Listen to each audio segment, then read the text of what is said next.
I'm gonna just do a live reading here of uh, Joel's book, God, the Substance of All Form. This is chapter 5. This is called Treatment as the Consciousness of Truth.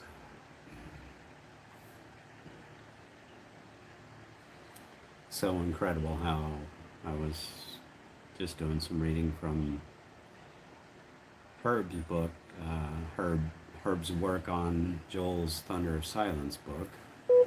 They're both talking about treatment. So, hope you can gain some light here. How he helps us see so clearly Joel's demonstrations of getting out of matter, getting out of the body, and being free.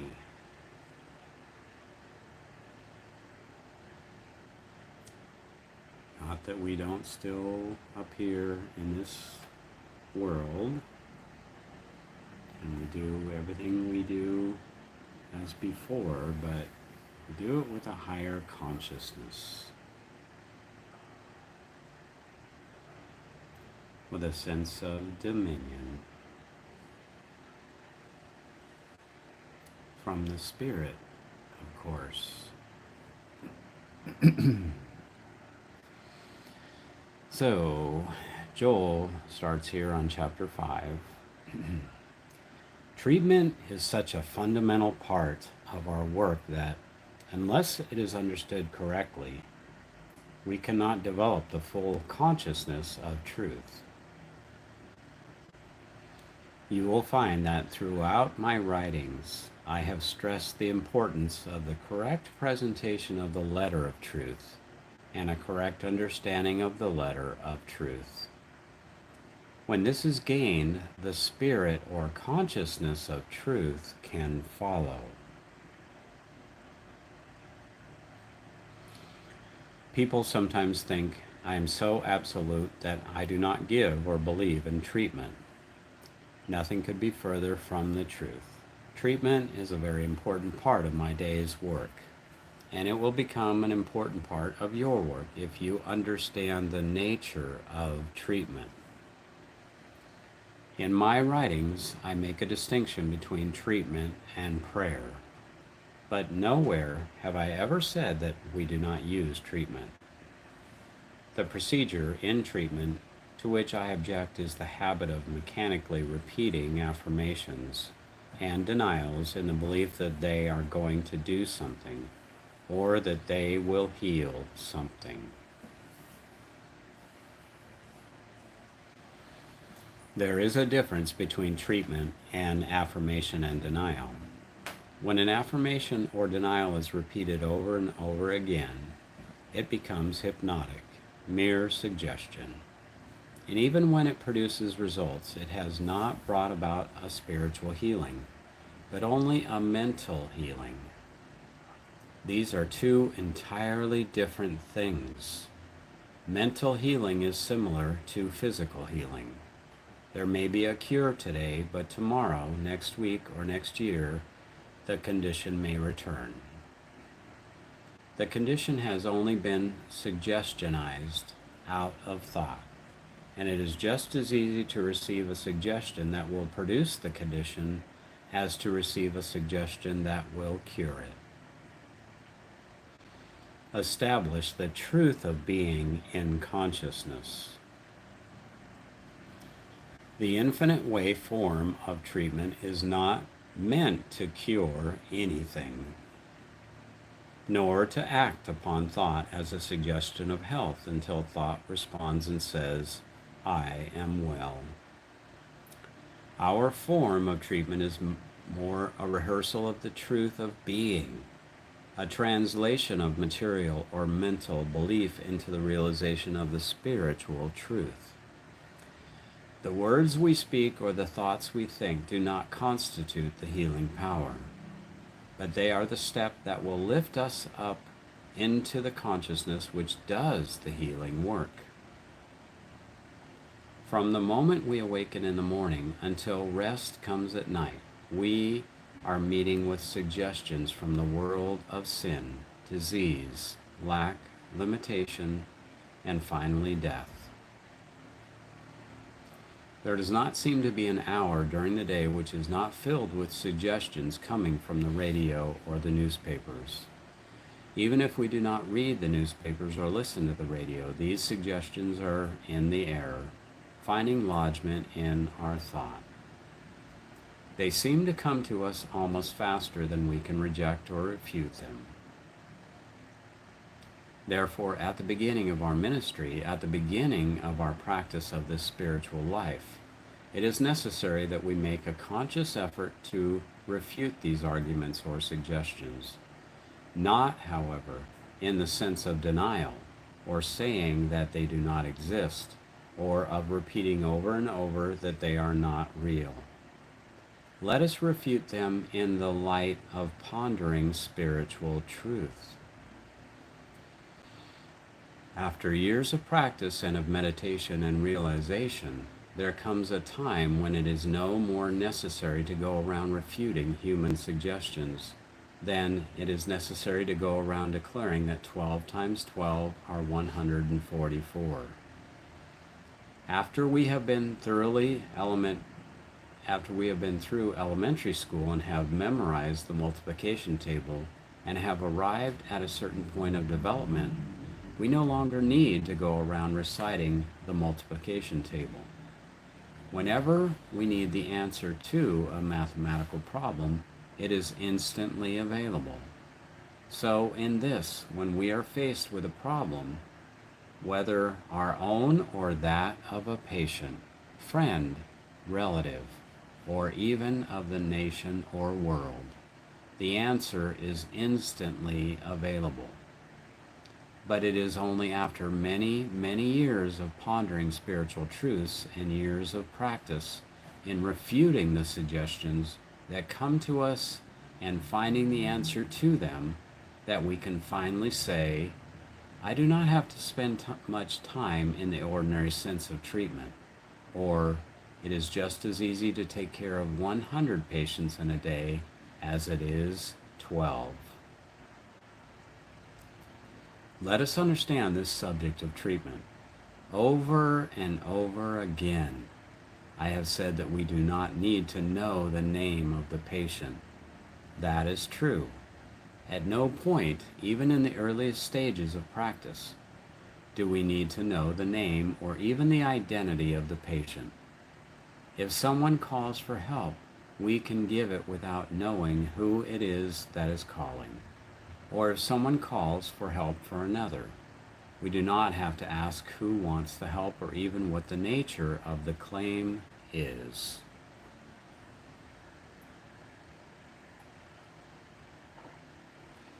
Stating the nature of the claim. Being told the nature of the claim, although not necessary, is sometimes helpful, particularly from the standpoint of the patient. Very often a patient is carrying around in his thought a terrific fear of some condition, a condition he actually may think is present in the body. The condition may be entirely imaginative, or it may stem from some of the radio and newspaper reports he has heard or read.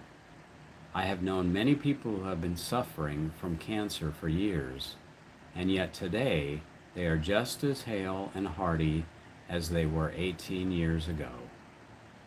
There is a perennial fear of cancer, just as there is a perennial fear of consumption, polio, influenza, and pneumonia.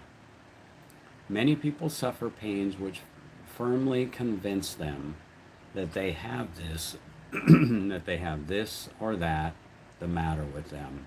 And very often, in talking about it to a practitioner, they are freed from the fear. By telling it, they get it out of their system. And knowing that someone else is going to take over, it is easier for them to drop it than it would be otherwise. Therefore, in cases of this nature, it is sometimes helpful to let the patient tell the nature of his claim if he wishes to do so. Here, however, the practitioner must be wise. Once it has been stated, he should not permit the patient to rehearse it over and over again. It must be dropped for the sake of the patient as well as the practitioner. In the second place, it may also be helpful to the practitioner to have the nature of the claim stated because, regardless of how far advanced the practitioner may be, every time anyone asks for help, something takes place in the consciousness of the practitioner. Whether it is happening consciously or not, something is taking place. For example, should someone telephone and say, "My arm is paralyzed," immediately, whether or not the practitioner consciously thinks it, there is a response within which recognizes consciousness as the cause and source of all action, not the body, not the muscles. And in that way, there is a direct response to the claim of inaction or no action.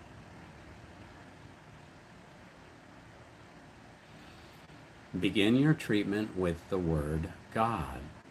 The claim may be of some mental error, and then, too, something takes place in the thought of the practitioner relating to the idea that God, or divine wisdom, is universal intelligence, and the only intelligence, and that the brain or body has no intelligence of its own.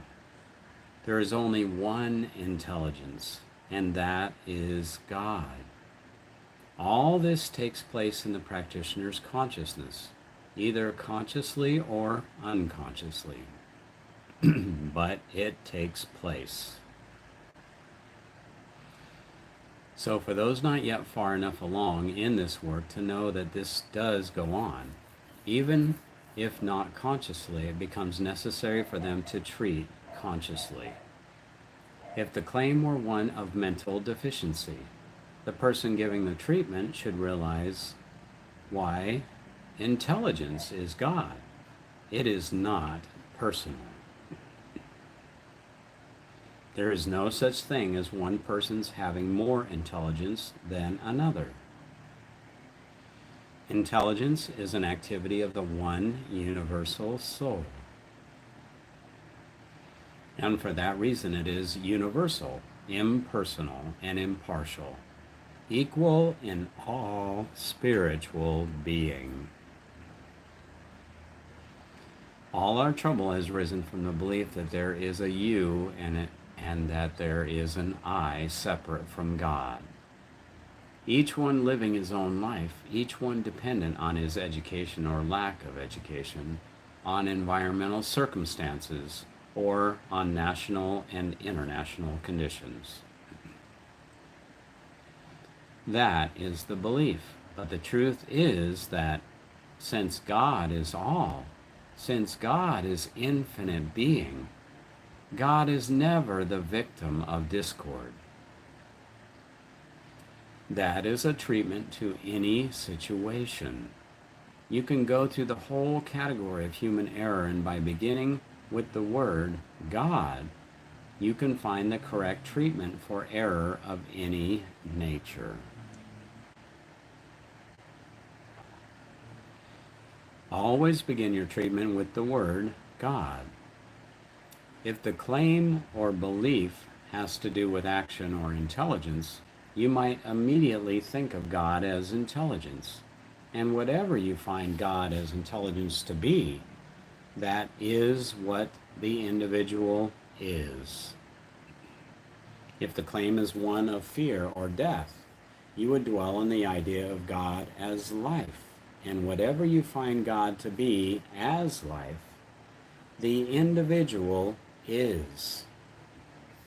Since life is immortal, eternal, and omnipresent, these qualities of life are true of the individual.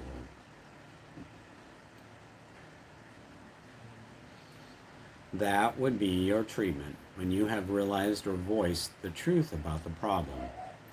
Then is the time for us to sit back and take a listening attitude, as if now we have brought ourselves to that place of realization or awareness where we are going to receive an answer. We are waiting to receive an assurance that all is well, that our problem has been deposited in the right place to be taken care of. It is at that point, after the treatment has been given, that prayer begins. Prayer, as I understand it, is the Word of God. Prayer is not something you do. Prayer is something you become aware of. Prayer is the Word of God, which comes to you. It is the still small voice, bringing you an assurance of harmony, peace, joy, power, dominion, health, wholeness, and abundance. Therefore, after you have given the treatment, whether it is for yourself or another, sit back quietly in open consciousness. Here I am, Father. Speak, Lord, for thy servant heareth, and wait for the answer to come. The healing consciousness. Above all, remember this: the least desire for personal gain, the least trace of selfishness, nullifies the whole procedure. There is nothing to be gained, and our work cannot be from the standpoint that there is. God is infinite being, infinitely disclosing, revealing, unfolding, manifesting, and expressing itself as you and as me. The only purpose of treatment, the only purpose of prayer, is for us to become consciously aware of the perfection which already exists. Anytime that we become aware of as the truth about ourselves, and our being must be understood to be the truth about everyone else. In other words, there cannot be a prayer for the sun to shine only in our garden. If there is to be a prayer about the sun shining, it must be about the sun shining, period. We must be willing for it to shine as much in our enemy's yard as in our own. While we are entertaining in thought some sense of enmity or hate, treatment or prayer is void. The Master Christian taught, "Therefore, if you bring thy gift to the altar, and there rememberest that thy brother hath aught against thee, leave there thy gift before the altar, and go thy way. First be reconciled to thy brother, and then come and offer thy gift." Matthew 5:23-24. "But I say unto you, love your enemies, bless them that curse you, do good to them that hate you, and pray for them which despitefully use you and persecute you." Matthew 5:44. "Lord, how oft shall my brother sin against me, and I forgive him? Till 7 times? Jesus saith unto him, I say not unto thee until 7 times, but until 70 times 7. Matthew 18:21-22. Can you not see that without this quality of forgiveness, treatment or prayer is just a waste of time? Consciousness must be a transparency for God. And a transparency for God is universal, impersonal, and impartial. His rain falls alike on the just and the unjust. The teachings of the Master are full of love and forgiveness, with never a trace of judgment or condemnation. Remember in the case of the man born blind when the disciples asked the Master, "Who did sin, this man or his parents, that he was born blind?" Jesus answered, "Neither hath this man sinned nor his parents." And to the adulterous woman he said, "Neither do I condemn thee." Nowhere in the Christ consciousness is there a possibility of any hate, envy, jealousy, or malice finding lodgment. A consciousness which entertains any of those traits is not a healing consciousness. The consciousness of a healer must be the consciousness of an individual who entertains no hate, envy, jealousy, or malice. It is easy to determine whether your treatment is going to be effective or whether you can do good healing work. How great a sense of personal hurt do you entertain in the world? I do not mean that in order to heal we must have achieved the status of angels.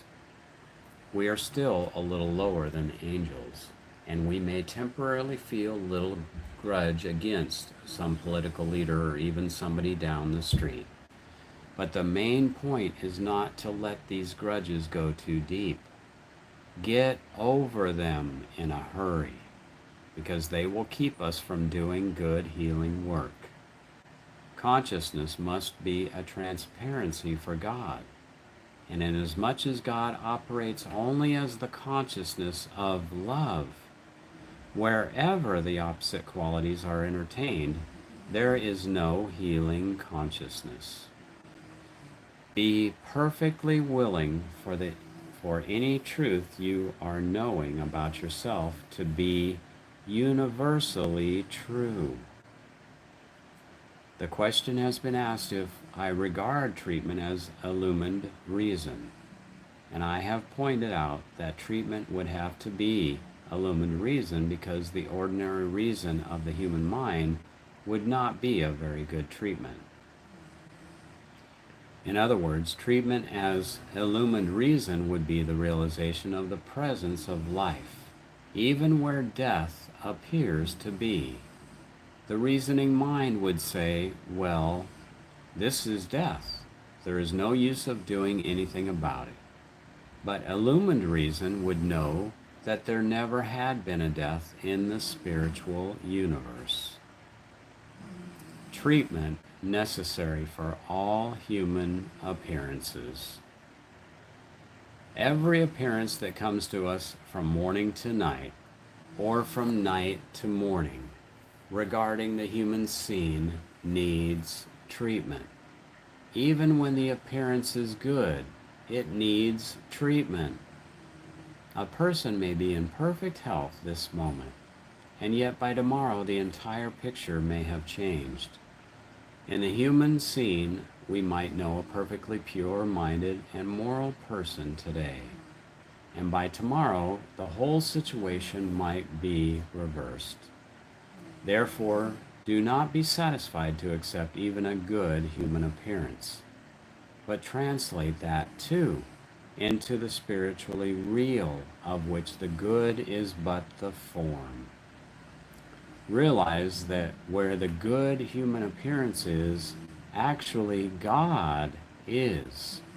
Any sense of goodness is not personal goodness. Any sense of health is not personal health. God is really the goodness, and God is really the health. Unless you recognize that, you can be tripped on the most vulnerable spot we all have, and that is being satisfied with human health or human wealth. Good human appearance.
Everyone in the world is healthy some of the time, but that does not prevent his being sick at another time.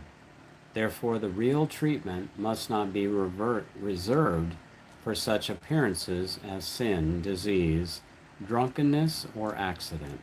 But you must always be alert so that you are not deceived by the appearance of even good or healthy humanity. Even in the midst of good, you can realize, I am not fooled by that appearance either. God is the real health and real goodness, and God is the permanency of health and goodness. In the metaphysical world, most treatment is reserved for sin, disease, lack, limitation, death.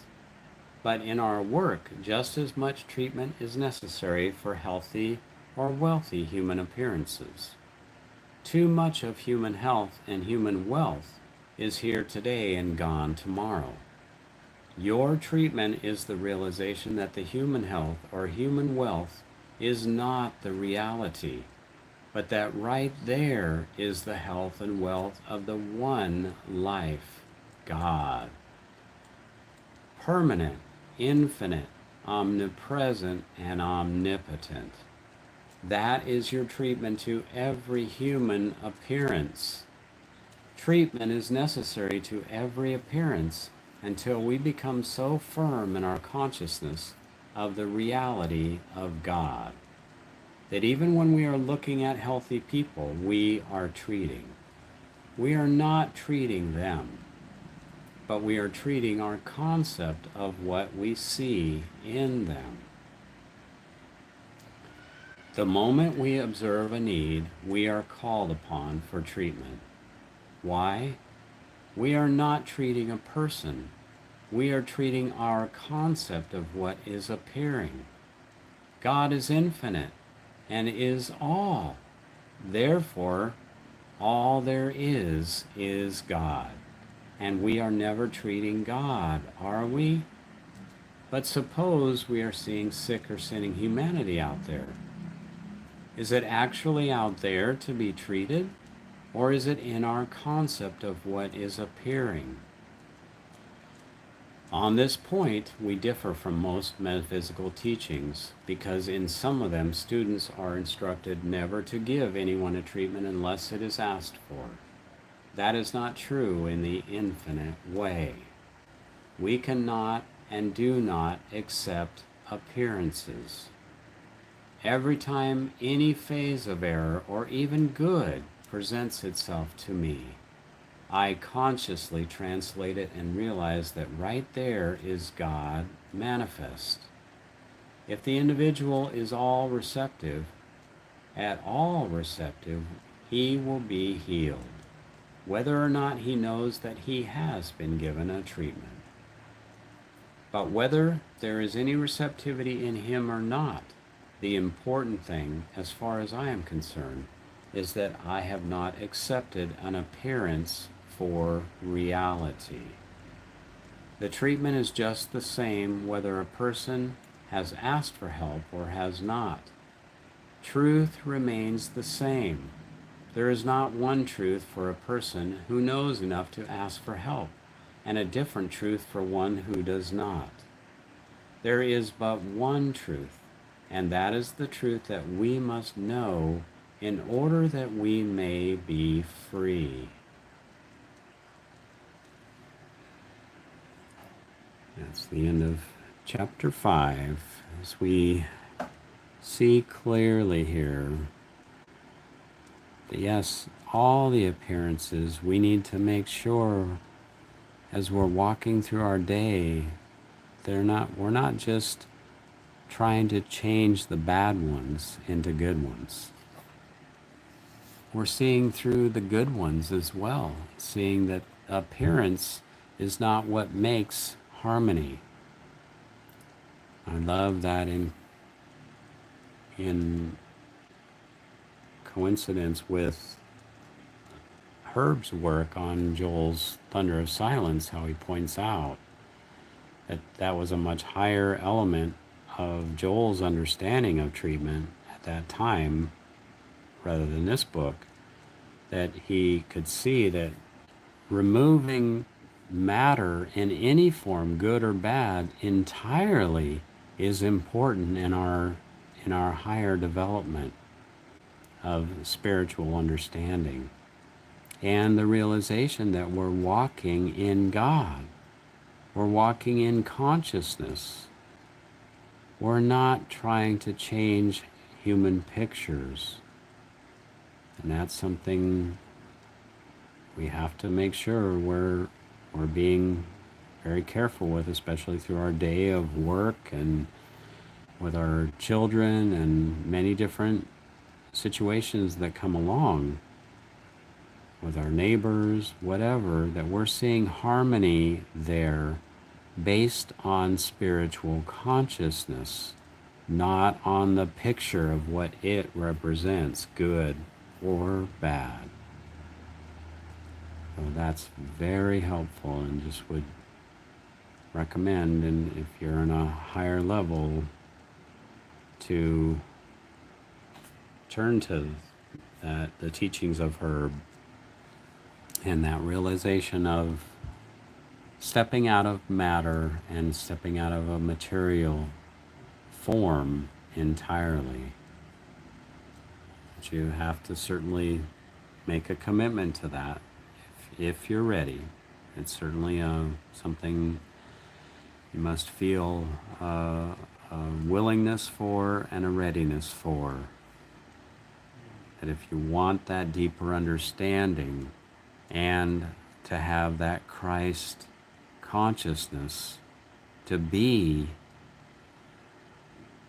your guidance, to put on the same mind that was in Christ Jesus, to recognize that is a depth that takes much consecration through our day and through our night, to see that God is governing everything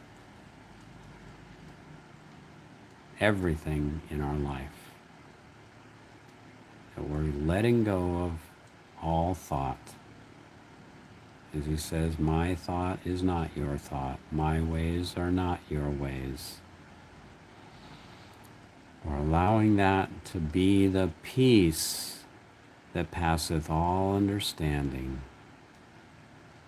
And again, we're not then going out of good pictures to bad pictures. We're staying in a realization of divine manifestation. Always. It's always harmonious. And even if some little things try and tempt us, we don't get ruffled by it. But you can tell if you're at that level, because you'll see that, if you're going through your day and your day is going great, you're not really thinking about God. You're not going into the silence. Only when problems occur. And we have to take it beyond that. We have to go to that next level that we're seeing we are servants of God. We are bearing witness to that truth for God, for His will to be done at all times. I hope that helps you all, and great to be with you, and look forward to talking deeper if we can. We'll talk on the next one for sure. All the best, many blessings.